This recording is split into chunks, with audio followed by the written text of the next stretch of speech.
Good morning, good afternoon, good evening mga guys, saan mang sulok sa mundo. Kumusta po kayo? I hope okay lang kayo mga guys. Kami ni Joff ay balik na naman kami sa gym. At ito talaga ang aming daily routine dito sa Australia mga guys. At ayan, dahil si Abraham ay hinatid namin kanina, so ito diretso kami sa gym para mag-workout na naman kami ni Habi. Para kami ay magiging fit and healthy. So, alam natin guys, napakahirap dito sa gym. Pero titiisin lang natin guys para lagi tayong okay, para maging strong tayo palagi. So, ayan guys, at salamat sa inyong suporta guys.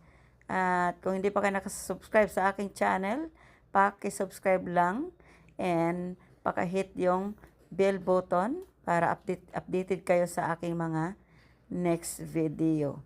Maraming salamat guys and God bless.